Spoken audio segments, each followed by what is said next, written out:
Hey beauties, here's a Silk Veil 101 tip. First, holding. You're going to find your long edge of the veil. This is kind of a wing shape, a medium, so it's as long as my arm span one way, and the other way, this particular one is a 55-inch, so it's shorter one direction. So I'm going to hold the longest way, then I find where the weighted corner that I've carefully designed and sewed in for you. You're going to find where that is. You hold off of that, kind of somewhere along the outside edge of the weight, so the weight drips off and becomes a way for you to make this grow, flow, and become a direction of your energy. Okay, my best tip for you with your new weighted veil is to find this handhold, use your second hand to either kind of like fluff or move it out of the way. If you have a big veil over 7 feet, you might want to hold that second side. But for this one, you can really do this one-handed. A great exercise to start with is to find infinite patterns, right? Figure eights, crisscrosses, all over the body, right? Behind the body, above the head, in any orientation with both hands, okay?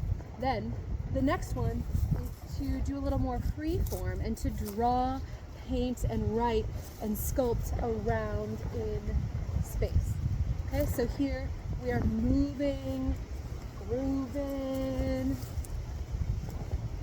and being a little more amorphous and inspirational from the brain and not quite just geometry, right? Sometimes drawing your name is a good way to start, or simply drawing the shapes and highlighting. Another good exercise is to inhabit all the space around you.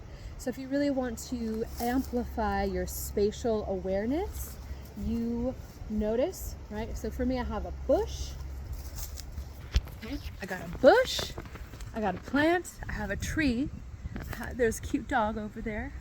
Okay, but I have a lot of big open space. And so to understand where my veil can go and what my range is without touching it, I'm going to use my shoulder, elbow, and wrist to find where I can go into here, either by kind of like tossing it in and out, gliding, and not worrying about any technique or mastery of movement, but just finding where and how I can get into all these places.